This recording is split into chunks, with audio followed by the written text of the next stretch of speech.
Does the government work for us or do we work for the government? Is the best government really the one that governs the least? Can we ever have a government that stays within the confines of the Constitution? If the Constitution was written to keep the government off the people's backs, why is the government all over us? Tonight, whatever happened to freedom? Understanding where we go from here should start with understanding how we got here.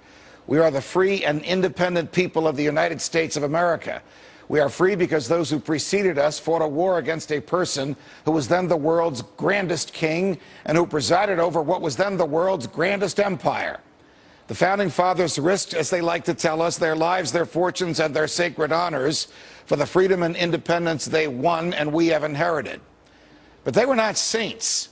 And initially, their cause was not popular. From the records available today, the people who measure historical trends have concluded that in 1776, only about one-third of Americans supported the revolution. About one-third of Americans opposed it, and about one-third of them didn't care.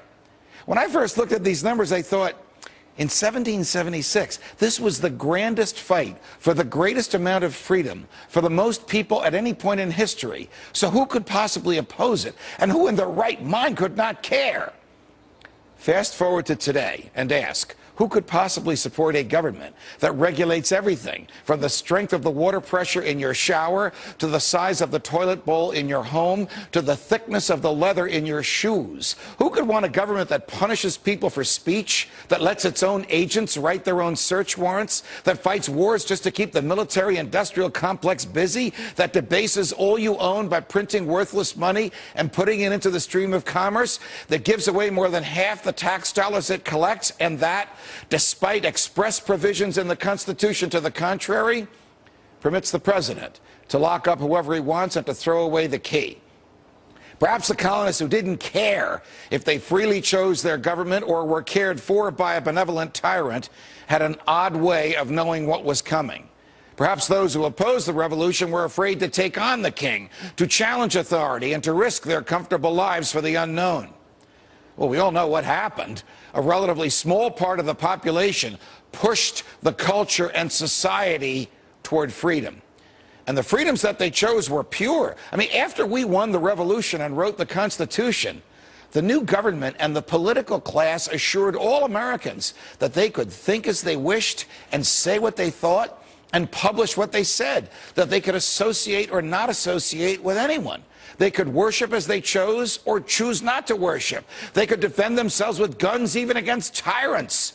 That troops would never enter their homes, that only neutral judges would issue search warrants, and that the government could not take their lives, their freedom, or their property without a trial, at which their fault would be proven in front of a neutral jury. All this was guaranteed to the first generation of Americans and to their posterity. That would be us, because much of it had been denied them by the king and the parliament, and because Americans came to believe, even the one-third that were afraid and the one-third that didn't care, that these rights are ours by virtue of our humanity.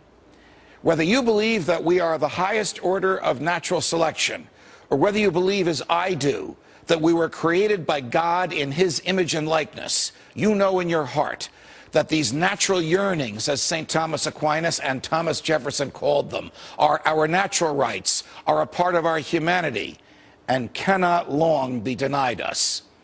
And yet, they have been denied. The same Founding Fathers who wrote that Congress shall make no law abridging the freedom of speech, in fact, enacted the Alien and Sedition Acts, which punished speech that was critical of them, critical of the government. This happened because people were afraid to challenge the tyranny of the majority. America, the greatest losses to our freedom have come not from someone attacking us, but from the government ignoring the Constitution and the majority letting them get away with it. The worst amendments to the Constitution were not those ratified by the states, but rather were amendments by consensus, where all three branches of government agreed to look the other way. When good people do nothing, bad things happen. So what shall we do? We should challenge authority, no matter who is in charge. We should challenge the majority whenever it curtails anybody's freedom. We should side with freedom no matter what the government says. We should vote out of office those who push the government outside the Constitution, no matter what earmarks they just brought home. And we should make the government afraid of us. Afraid of us. Because as Jefferson reminded us, when the people fear the government, there is tyranny. But when the government fears the people, there is liberty. From New York, defending freedom. Everybody's freedom whenever I can. So long, America.